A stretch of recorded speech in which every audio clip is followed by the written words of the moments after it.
Voltamos.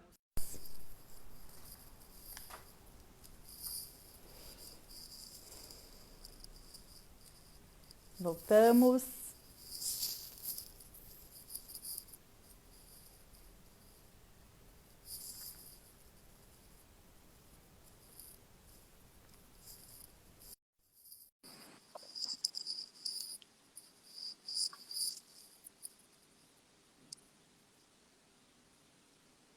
Opa, Oi. filmou a minha estrutura.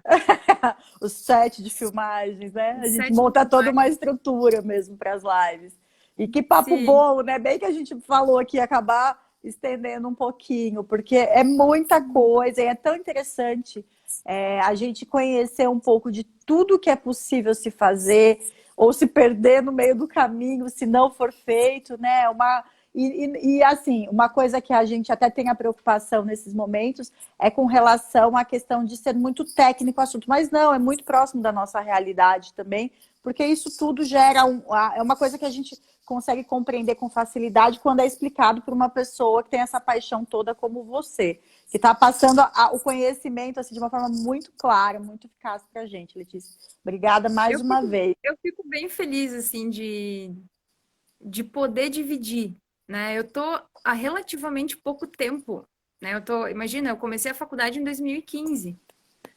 Então, a gente vem aprendendo a cada dia e levando em conta que a gente estuda um produto, né? Uma gama de produtos que é produzida há tanto tempo, a gente nunca sabe tudo. Então, essa Exato. troca de conhecimento, ela é muito válida. Sim, e você viu que interessante, né? Que as pessoas estão. O André, por exemplo, que eu sei que é um estudioso dessas questões enológicas, Sim. as pessoas sempre têm muito interesse nisso e curiosidade com relação a essas questões também do vinho vegano, do vinho orgânico, vinho natural, vinho biodinâmico, vinho livre de sulfitos, que é o que a gente vai falar agora um pouco também, Sim. porque existe, indiretamente, existe uma questão muito assim delicada, principalmente no mercado brasileiro, que é de falar que não é possível se fazer vinhos com mínima intervenção de qualidade ou que então demonizar o vinho de uma empresa grande e que na verdade faz isso de uma forma muito correta.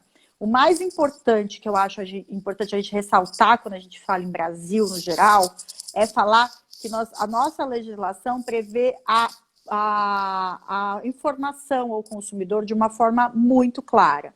Então, Sim. isso é muito legal para a proteção da nossa saúde e para nortear as nossas escolhas. Então, tem vinho de todo tipo, elaborado por vários estilos de produtores, várias categorias de vinícolas, no sentido de pequenas, grandes, médias, empresas grandes, empresas artesanais, o que for. Cada um tem a sua nomenclatura própria, o seu jeito de fazer vinho, e cada um tem uma compreensão legislativa para isso. Então, a gente busca o que quiser beber. Não existe certo e Sim. errado, mas existem o que a gente falou lá no começo da live: boas práticas, higiene, trabalho sério e, obviamente, resultados positivos que nascem dessas boas práticas, dessa qualidade de toda a cadeia produtiva, né, Letícia? Claro. E eu não sei se eu comentei contigo, algumas pessoas que trabalham comigo sabem, mas eu estou fazendo uma segunda faculdade de tecnologia de alimentos. Não, você não E falou, que legal.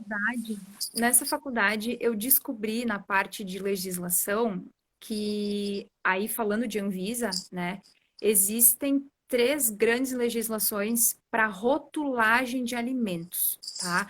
Muitas vezes as bebidas alcoólicas não estão previstas dentro dessa legislação, mas coisas assim, ó, as leis existem muitas vezes para proteger o consumidor, tá? De situações de ser enganado, né? Desde as mais rasas até as mais profundas. Uma coisa que eu fiquei pasma em saber é que assim, se tu vai comprar um suco de frutas e ele for de laranja e cenoura, sei lá, é um suco de duas, três frutas. As três frutas no rótulo tem que ter o mesmo tamanho. Porque senão, inconscientemente, tu tá passando para o consumidor que tem mais Tem de uma mais. fruta que quer Uhum. prevalecer. Então, a legislação para a rotulagem, ela fala muito nessa questão de não pode enganar o consumidor. Tu não pode nem fazer o consumidor pensar que está sendo enganado. Então, Uhum. essa base legal, ela vem trazendo uma tendência muito grande que é o clean label, né? Hoje o consumidor, ele quer pegar um rótulo e quer entender. Então, a Miolo, ela enxerga essa necessidade de se fazer claro, né? E garantir que o consumidor ele vai estar consumindo aquele vinho com prazer e tranquilo, né? Porque Uhum. ele sabe que aquilo ali é seguro. Então, o fato da gente trazer algumas especificações no contrarótulo é mais inclusiva do que exclusiva, né? Ela traz mais benefícios do que malefícios. Então, Com certeza. a gente quer que o pessoal fique tranquilo. E, claro, a gente tem um canal de atendimento ao consumidor que fica comigo, que é o nosso canal de saque. Na verdade, eu ajudo ele, ele fica com a Carol, uma amiga minha ali da empresa. E a gente recebe dúvidas o tempo todo. E a gente fica muito feliz em poder sanar elas, né? Então, a gente está sempre buscando uma comunicação aberta com o nosso consumidor para que ele fique tranquilo. Eu acho importante sempre a gente ressaltar isso. O Miguel falou que está com uma linguagem jurídica bonita. Miguel Obrigada, falando. Gabriel. Eu acho Eu importante a tenho gente ressaltar paciência. isso, porque quando a gente fala em lei brasileira, principalmente para vinho, as pessoas só falam, ah, é burocracia, é imposto. A gente sabe que tem muita coisa, mas muitas das regras rigorosíssimas que temos são para o nosso benefício. Uhum. Essa segurança alimentar, essa segurança que a gente tem ao comprar um produto brasileiro é importantíssima. E numa hora ainda que a gente tem um aumento de consumo do nosso vinho, é muito bom a gente poder levar isso adiante, né? Já que o pai da criança chegou aí, vamos falar um pouco então desse vinho. Eu estava super curiosa, eu estou degustando ele hoje a primeira vez, e já está esgotado, né? Essa é a menina dos olhos, porque nasceu com base em toda essa estruturação de qualidade na busca pela excelência, nasceu com um perfil diferente. E eu queria que você Isso. contasse um pouquinho sobre isso e sobre o desafio que é se fazer um vinho SO2 free. Tá Então, muito legal. E o vinho tá muito legal, aliás. Os a pais da minha, a criança, minha as mães estão garrafa todas tá, por. a Ah, minha garrafa tá quase no fim. eu comecei agora, mas tá Sim, descendo bem então, aqui. a gente tem gamé, a uva gamé, ela tá no Seival há bastante tempo, né? Para quem não lembra, Miolo já produziu gamé estilo Nouveau há mais tempo atrás. Uhum. Tinha uma identidade aquele gamé. E o Adriano Miolo, ele sempre gostou muito de inovar no mercado do vinho. Então, ele sempre teve muito antenado no que vinha acontecendo. E o nosso gamé, a gente gostaria de repaginar ele, né? E ele surgiu esse ano, assim, melhor impossível, né? E é o resultado de uma equipe grande, que foi muito bem orquestrada, tá? Duas pessoas, assim, foram fundamentais para esse vinho acontecer. Uma delas é, com certeza, o Miguel, que está aqui nos assistindo. A outra pessoa muito importante é o Alessio, que é o nosso agrônomo da unidade do Seival, que está cuidando lá dos nossos vinhedos. Por que eu digo isso, né? Ô, poxa vida, a gente começou a live falando que o vinho não dependia só do vinhedo, dependia também do homem no controle dos processos, né? Mas a gente só conseguiu fazer esse gamé por causa de uma safra abençoada que foi, né? A gente teve uma condição assim de amplitude térmica que foi muito boa, uma condição de escassez de chuvas que nos ajudou a manter a sanidade das uvas em campo. Para quem nunca visitou o vinhedo na época de safra, conforme a uva vai amadurecendo, o cacho vai ficando cada vez mais apertado, né? Ele vai ficando mais Isso, justinho. as uvas vão ficando grudadinhas. Isso, elas vão amadurecendo, elas vão concentrando compostos e o cacho começa a ficar mais compactado. Se chove, é às vezes muito fácil de uma baga estourar ou de uma abelha querer buscar o néctar, Perfurar. né? Tentar perfurar a baga e tu começar alguma infecção, né? Algum processo fúngico ali. Então, uma safra boa, seca, é sinônimo de maior sanidade no vinhedo. Então, como uma safra seca e uma uva sã, isso nos possibilita fazer muita coisa. E esse gamé, ele, graças a essas condições, ele teve a fermentação espontânea realizada, né? A fermentação é feita por leveduras, a fermentação alcoólica. A gente pode adicionar o pé de cuba, né? Uma levedura selecionada, ou a gente pode deixar que as leveduras da própria uva se aflorem. assim, a microbiota, né? Os micro-organismos que estão presentes na região do cacho, eles variam de anos para anos. Num ano chuvoso é um grupo que se sobressai, em anos de sol é um outro grupo. Por isso, numa safra muito boa, é mais fácil a gente fazer um vinho de fermentação espontânea, tá? Tudo bem, vamos lá. A fermentação foi espontânea. A gente não sabe exatamente quem fez essa fermentação, né? Qual levedura predominou. Se a gente não conhece qual levedura predominou, como é que a gente vai saber a cinética de fermentação? Como é que a gente vai saber as necessidades de nutrição dela? Então, a fermentação espontânea, ela traz para a gente um desafio muito grande do enólogo estar muito atento ao vinho. Esse vinho só aconteceu porque o Miguel mora no Seival e Exato. pôde estar em Ficar cima do... acampado do lado do tanque, Miguel, né? Isso aí. Então, tu precisa estar muito atento quando se faz uma fermentação espontânea, na condição que ela está andando, a temperatura que as coisas estão acontecendo, né? Então, esse foi um vinho que aconteceu por causa de uma condição de safra muito boa e de um enólogo muito dedicado, que é o Miguel, que mora no Ceival na época da safra e pôde estar atento ao processo. Que ficou De assim, ó, novo. como se fosse um filho, ele ficou. É. E Então, me fala uma coisa, já havia a previsão de se fazer algo nesse sentido, ou ela nasceu por conta do prognóstico de uma grande safra? Daí vamos arriscar. O Miguel acabou de falar com uvas, mais ou menos também dá para arriscar. Mas assim, dá para arriscar. Aham. Mas Um, assim, dois, já existia então interesse em se fazer um produto nesse estilo e livre de SO2, livre de SO2 adicionado. Eu não sei, até depois a gente podia falar um pouquinho disso que todos eles têm e tudo mais. Mas enfim, já existia então a intenção de se fazer isso foi potencializado pela grande safra que nós tivemos, ou foi uma coisa que foi, nossa, nós temos um ano espetacular, vamos arriscar dessa forma? Você sabe me dizer isso?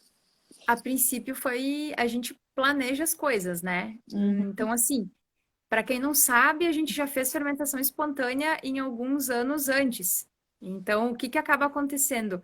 Em 2018, que foi o ano que eu fui laboratorista no Seival, que foi uma grande safra, foi um ano muito bom. Nunca vi uva tão sã na minha vida como aquele ano. Foi um ano que a gente fez um tempranilho de fermentação espontânea, que atingiu um grau alcoólico que nem eu acreditei, que eu tirei foto, que era 14 e lá vai pedrada. Um dos tanques, né? Que são vários tanques de tempranilho, um deles fez fermentação sozinho. Então, o que que acaba acontecendo? A gente conhece a condição do vinhedo. Isso é muito importante. Conhecendo o vinhedo e sabendo que a gente tem 20 anos Se de direciona. vinhedo lá, claro, a gente já consegue mais ou menos prever, tu já sabe como é que acontecem as coisas. Então, por exemplo, já foram feitas fermentações espontâneas antes e a gente sabia que era possível fazer numa safra muito boa. Então, o Gamé, o Miguel sempre teve a vontade de trabalhar com fermentação espontânea, né? Então, a gente planejou e deu tudo certo, ele nasceu. Mas assim, o Miguel até comentou, precisa de um enólogo muito bom? Precisa de uma laboratorista muito boa também. Então, assim, o que que acaba acontecendo? A gente tem um enólogo na cantina que diz para a laboratorista, né? Olha, tem que fazer tal e tal parâmetro. Então, a gente conseguiu fazer esse vinho por ter uma cantina muito limpa, bem projetada, por ter um controle de maturação a campo, onde a gente conseguiu definir o momento da colheita, ter, por exemplo, toda a estrutura, todo o pessoal treinado para que esse vinho, que é por maceração carbônica, acontecesse. Então, a uva foi posta inteira dentro do tanque, o tanque foi saturado para provocar a maceração carbônica e ele começou o seu processo ali, né? Mas a gente precisa de toda uma equipe qualificada por trás, uma tecnologia para esse processo dar certo.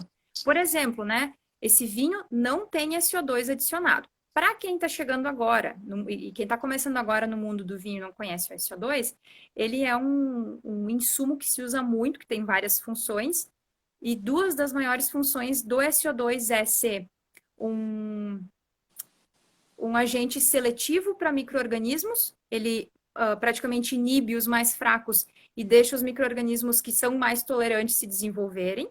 E, além disso, o SO2 é um importante antioxidante, né?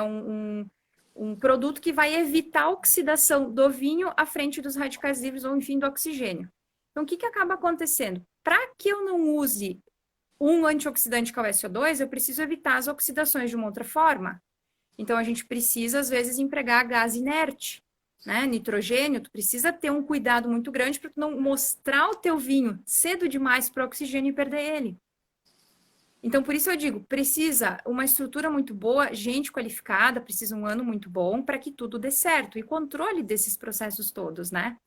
Então, o E que que acaba... numa empresa que não atua exclusivamente com vinho sem adição de SO2, é um vinho realmente fora da curva, que exige uma atenção ainda maior, né? Claro, É muito mais difícil fazer vinho desse tipo. Digamos assim, o com controle tem que ser certeza. mais pontual ainda. Claro, o enólogo ele precisa ser muito assertivo. Ele tem que saber a hora de agir, porque não tem ninguém protegendo o teu vinho, né? O SO2 não está ali.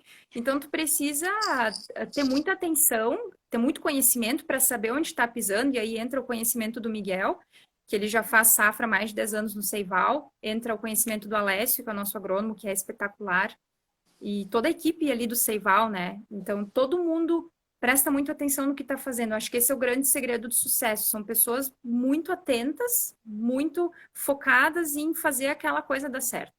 E uma coisa, Então, você falou um termo bem interessante que eu queria dar um gancho para uma coisa, porque você falou a hora do enólogo agir. Porque as pessoas acham que um vinho com menor intervenção ou livre de SO2 não tem efeito nenhum. Você larga lá e deixa fazer. E não funciona assim de forma alguma. Essa é a grande briga que se tem quando se fala em vinhos um pouco menos interventivos e na vinificação tradicional, digamos assim, de achar que um vinho natural se faz sozinho, porque nesse meio de tempo a gente tem essas inúmeras possibilidades de dar mais problema do que um vinho bom. Então, um claro, vinho desse tipo exige demais esse conhecimento, esse feeling, esse lado emocional da enologia para acompanhar tudo isso e saber exatamente a hora da ação, porque o vinho nos faz sozinho, gente. Isso é um conceito romântico demais de achar que a gente... E quando fala em natural e qualquer outro tipo de conceito, a gente não pode ser tão poliana desse jeito, né? Tem que pensar muito nessa questão técnica, por isso que a gente quis trazer você aqui para falar. Sair um vinho bom é uma competência. Um novo com vinificação SO2 free pode ter aromas muito redutivos no início da vida, justamente quando serão abertos. Exato. E esse vinho, vamos falar um pouquinho dele.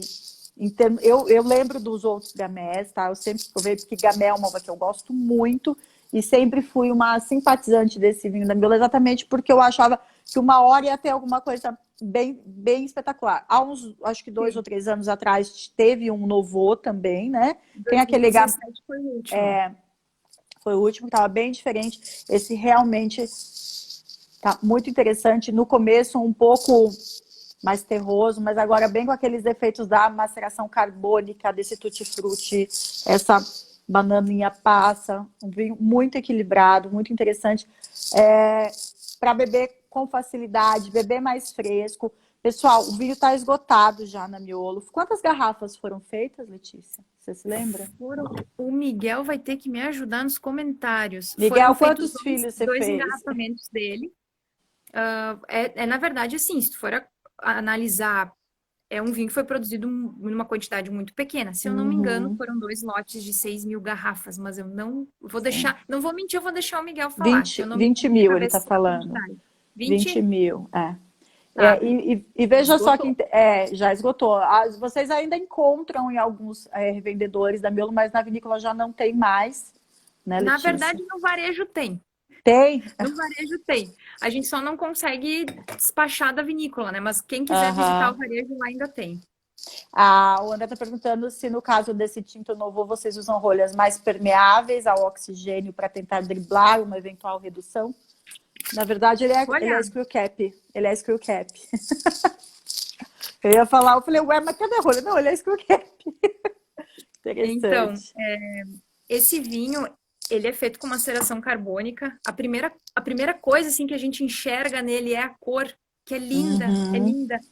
É um rubi muito intenso, e ele tem um reflexo violáceo, ele tem um brilho que é lindo. A cor Tá dele, lindo. a gente enxerga ele manchando a taça, né? Sim, eu achei ele com um ótimo corpo também. Ficou muito. É bem Então, isso, um reflexo da safra, tudo isso, né? Realmente uma autenticidade nesse vinho, porque Sim, até as pessoas falam, mas Nouveau não tem nada a ver com Beaujolais, nós não estamos falando disso, nós estamos falando do Nouveau porque sai no mesmo ano, porque é o estilo da maceração isso. carbônica, mas nós estamos falando de um perfil totalmente diferente, e que tem aqui uma pegada de Seyval mesmo, dessa concentração, mas com a delicadeza do processo de elaboração, né? Isso aí. O pessoal tá pedindo pra gente que ali o nome do vinho, o nome Miolo dele é Wild, é que Miolo fica, Wild, que é selvagem gamay. E isso, é que ele assim, fica invertido aqui no Instagram, né, gente? Mas ah, depois eu é, posto uma foto dele nos stories aqui da escola e para sim. mostrar para vocês conseguirem procurar esse vinho, que tá interessantíssimo. Ah, E o você perdeu, bacana, Evelyn. Ai, que pena, demorei para comprar, Evelyn. Eu também quase fiquei sem. o E eu bacana tava, desse eu tava vinho, desesperada para provar. louca pela live para poder abrir.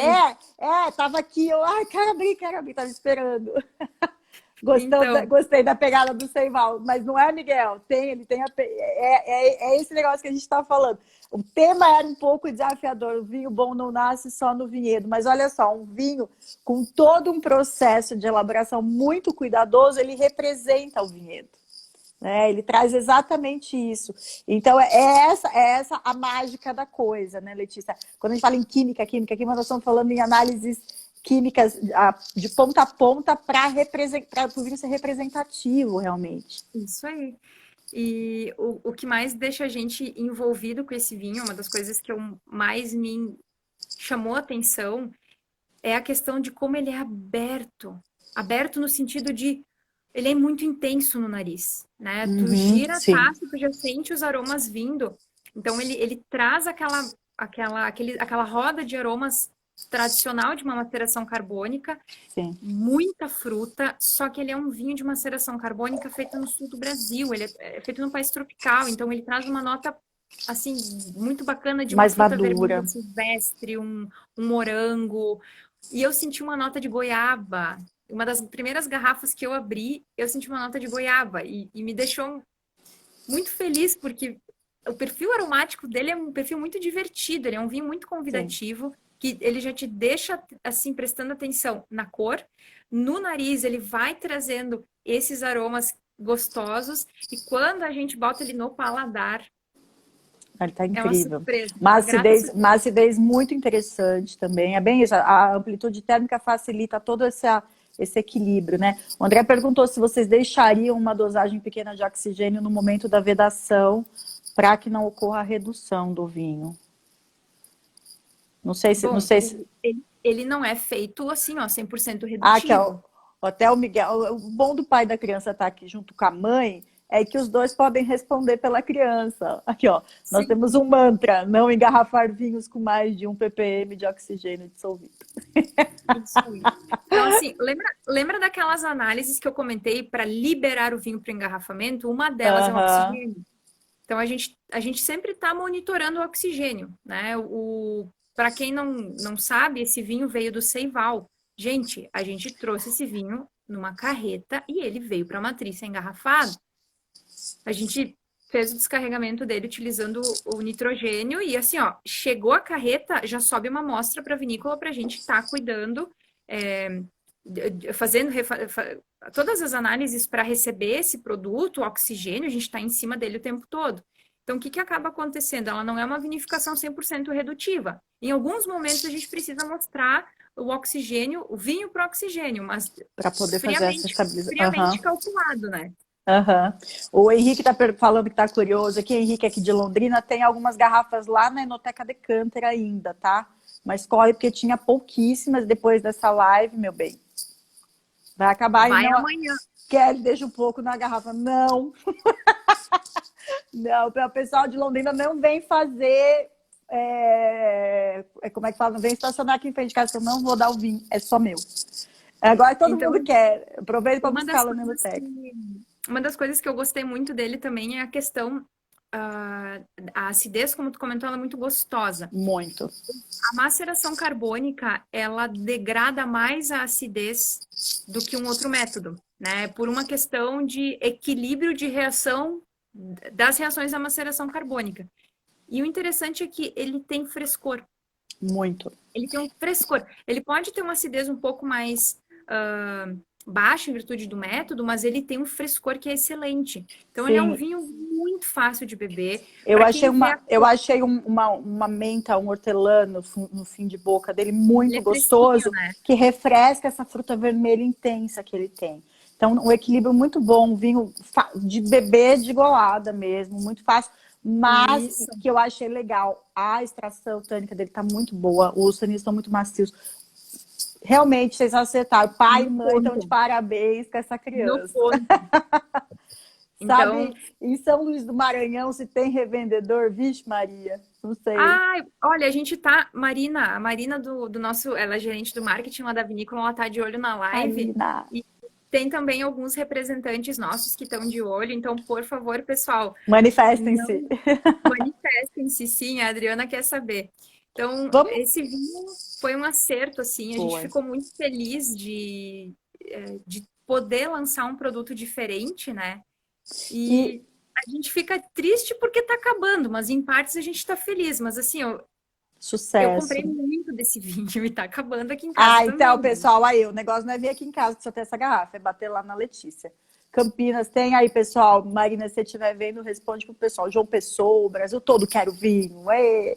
Ô, Mas gente, assim, ó, deixa eu falar uma coisa, Letícia. Vamos fazer essa claro, diferenciação pro pessoal. A questão do sulfito é sempre muito polêmica. Vinho bom é sem sulfito, é com sulfito. Tem muito papo sobre isso. A gente já falou bastante sobre esse assunto também nas lives e tem muitas publicações a respeito. Não gostamos de clubismos, a gente é uma escola, a gente gosta de informar, de falar a verdade, então é bem importante a gente falar. Sulfito também tem naturalmente e nos produtos naturais, na natureza, nas frutas, claro, e enxofre. exato, e é um conservante natural de tudo isso, né? Então, qual é a dosagem de sulfito desse vinho que é naturalmente, que veio naturalmente da uva? Como é que funciona isso? Você pode explicar um pouquinho? Sim, sim. Na Ó, o André, verdade, obrigado. O André elogiando o Super Live, obrigado. O André é super tchau, estudioso, ele André. elogia, a gente fica super feliz, obrigada. Querido, um E pela abraço até. Olha Recife só, também, ó. Todo mundo quer o vinho, gente. Vou vender o meu. Não, não vou. não, o que que acaba acontecendo? O SO2, ele é derivado do enxofre, né? E é uma partícula que tu encontra na natureza, o enxofre. Então, é um elemento que naturalmente se forma. Porém, como que ele vai parar no vinho? De duas formas. Uma é via adição, e aí a gente pode estar adicionando em forma de sal, metabisulfito de sulfato, de potássio, a gente pode estar adicionando em forma de solução. Se ele não for adicionado e ele surgir no vinho, é culpa das leveduras, tá? Então, o SO2, ele é produzido, a gente chama esse SO2 de SO2 endógeno, quando ele é produzido pelas leveduras. Não compara, é impossível a gente comparar a dosagem do SO2 produzido pela levedura versus uma dosagem adicionada. A gente fala aqui em menos de 10 ppm, né? Que esse vinho tem o SO2 simplesmente da levedura, que é Uhum. abaixo, bem abaixo de 10 ppm. Um vinho normal, tinto, para vocês terem uma ideia, o SO2 total dele gira em torno de 60, 70 ppm. Então, esse vinho ele só tem o SO2 produzido pela levedura. E aí, algumas cepas produzem mais do que outras, mas em geral é sempre um SO2 muito baixo. E o pessoal tem uma preocupação muito grande, eu falo, na verdade, de todos os conservantes que são utilizados na indústria de alimentos. E o pessoal às vezes fica com muito medo, porque se tu pega a listagem, tu nunca vai encontrar o nome do conservante. A gente encontra um código internacional que é o INS e um número, Uhum. né? No caso do anidrido sulfuroso, SO2, a gente tem o INS 220. Eu falei no início da live, vou repetir para quem está chegando agora, quem controla a questão de conservantes é a Anvisa. A gente tem uma dosagem máxima hoje, eu não lembro agora se é 250 ppm ou 300 ppm por miligramas por litro, né? É a dosagem. Uhum. Então, a miolo, tipo assim, nos vinhos que é adicionado, a gente trabalha com um terço disso, sabe? E existe uma preocupação crescente das pessoas em estar prestando atenção, como a gente comentou, no que elas estão consumindo. Então, é natural que essas pessoas tenham tem esses questionamentos quanto a conservantes, né? Mas eu tive conversando com o Adriano Miolo alguns dias atrás e a gente comentou que já saíram estudos comprovando que ao tu beber um vinho é muito mais prejudicial para a tua saúde o teor alcoólico do que a quantidade de SO2. Sim, e existem alimentos que a gente consome habitualmente que tem muito mais. Um damasco tem Claro. N vezes mais sulfito do que uma garrafa de vinho. Um damasco. Eu não lembro agora a medida exata, mas enfim, às vezes se demoniza a utilização de um conservante muito precioso para uma bebida que muitas vezes é feita para o envelhecimento, quando na verdade, a não ser que você tome um tanque de vinho por dia, daí vai ser bem prejudicial e mais por esses aspectos que você está comentando do que Pois pelo é. sim, né?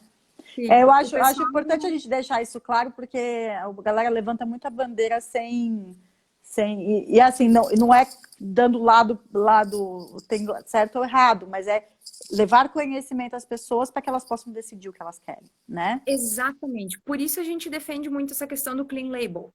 Eu estou Uhum, dizendo que o vinho é vegano. Se tu não compactua com o vegano, bebe igual. uhum, Ele tá mais sendo inclusivo para as pessoas que são optantes, né, ou têm isso. alguma restrição, do que exclusivo. Então a gente gosta de expor a informação e o cliente pode decidir, né? E Então a você mesma pode, coisa, né? você, Eu não me importo com anidrido sulfuroso adicionado. Tudo bem, a gente tem um selo para quem não tem a garrafa. Felizmente, a gente tem a garrafa. Para quem não tem a garrafa consigo, ó, tá de trás para frente, mas dá para entender. O selo exato. SO2 Free. O Uhum. Gamay é o único vinho que, por enquanto, tem o selo de SO2 Free. Mas a gente faz questão de deixar bem claro para que quem queira um vinho sem SO2, tá aqui, tem. Então a gente tem esse interesse sempre em deixar muito explícito, muito claro, ó, é assim, a gente é bem franco com o consumidor. Uhum. O Miguel tá elogiando meu lustre lá. É bonito, Ah, né? Eu também gosto dele, por isso que eu deixo ele aparecer nas lives. Mas eu acho super legal o papo. Veja como questões técnicas são muito importantes na hora da gente, são relevantes quando a gente vai comprar o vinho. A questão dos alergênicos, do sulfito, a questão da sanidade desse processo todo, e ver que, embora eu possa ter um terroir incrível, uvas maravilhosas, eu tenho a possibilidade sim de fazer vinhos ruins se eu não tiver controle. E controle não claro. significa intervenção, controle não significa adição de um monte de coisa, significa esse trabalho de observação, de métricas para a dosagem de tudo que é preciso ser feito, ação quando necessário, como você disse. Eu acho que isso ficou bem claro aqui, né? E vocês acham que a tendência é se diminuir cada vez mais a utilização de sulfitos e tudo mais, Letícia? Eu Você que está acredito. dentro do mercado, o que você vê da busca do consumidor por isso, por essas informações?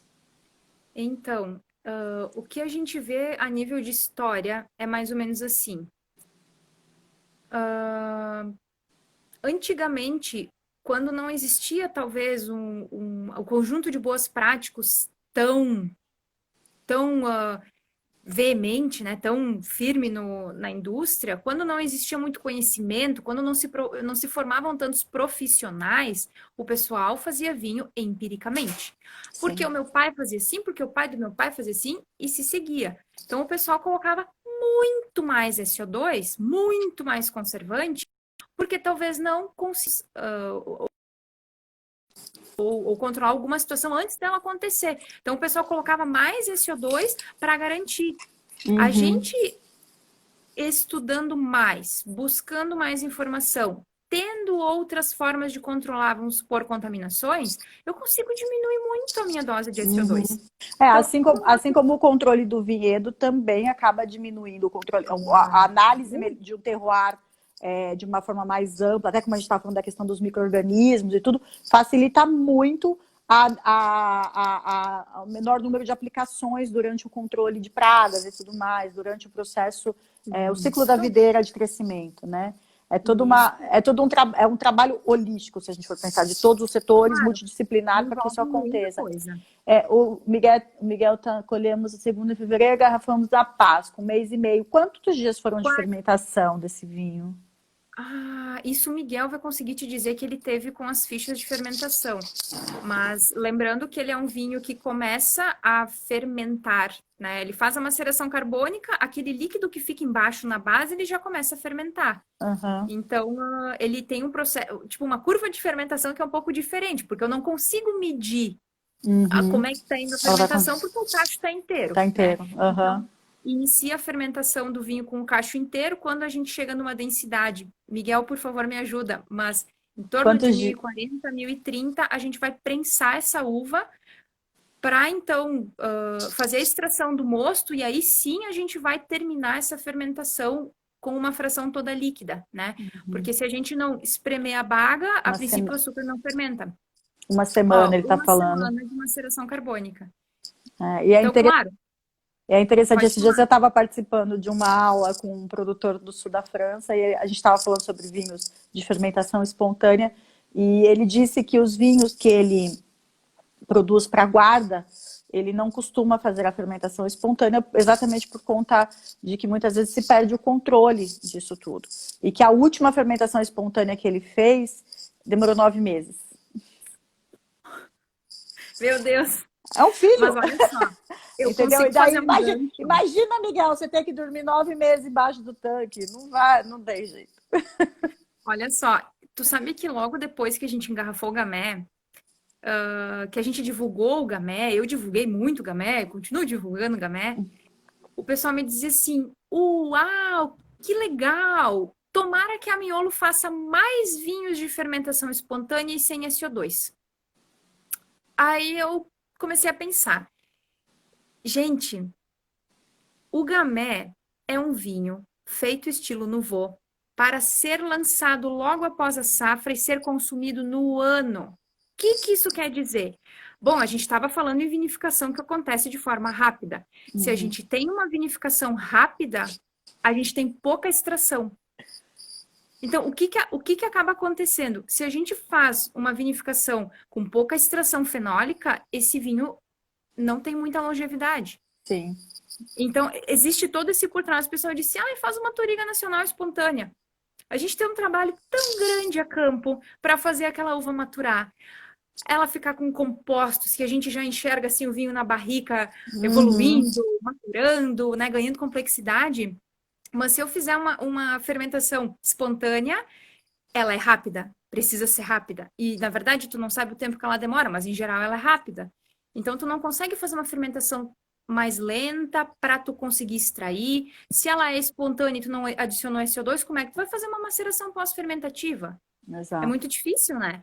Sim. Então, o que acaba Tem que acontecendo... haver uma engrenagem entre tudo isso para a coisa Claro. funcionar. Então, a proposta desse vinho era um vinho jovem que fosse circular no mercado e terminar rapidamente, consumido rápido. Então, a gente fez uma vinificação com pouca extração para atender a esse perfil. Agora, é possível a gente fazer com outras castas? É, mas talvez a gente não esteja explorando toda a profundidade que a gente tenha.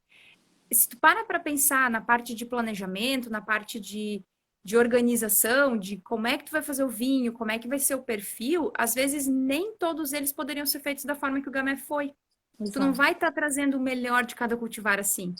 Então, é bem delicado essa tomada de decisão. Com certeza. Que demais esse trabalho, né?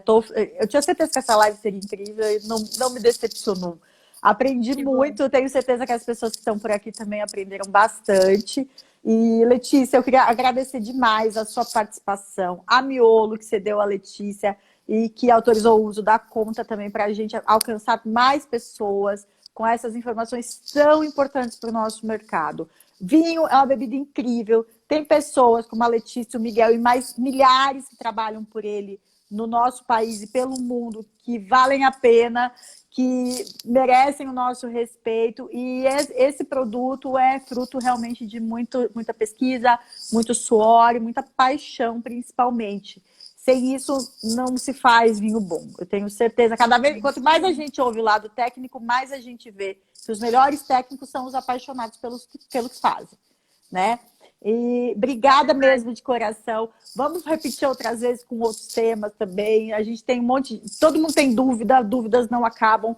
Pessoal, eu queria agradecer um montão também, todo mundo que participou aqui das duas etapas da nossa live. Informar que segunda-feira a gente vai começar uma sequência também de lives pelo nosso canal do YouTube, The Wine School Brasil. Sigam lá, já está publicado ali nos nossos stories a respeito disso. E vamos ter um outro brasileiro muito porreta para falar sobre viticultura, o Leonardo Cury, professor do Instituto Federal. Professor. Exato, que vai estar com o professor Tufi Maier aqui da escola, falando sobre os múltiplos terroirs de vinhos do Brasil. Dois especialistas em viticultura para a gente falar um pouco do porquê a gente tem, sim, vocação para fazer vinho bom. Miguel, obrigado pela sua presença como pai da criança e tudo mais. A gente também tem que fazer uma live junto, adoro o Miguel. Lê, obrigada. Pessoal, muito obrigada. Bom fim de semana. Se cuidem. Não acabou a nossa quarentena, não acabou a nossa necessidade de proteção de nós, as nossas famílias e dos outros também, tá? Bom final de semana, aproveitem o frio. Beijo.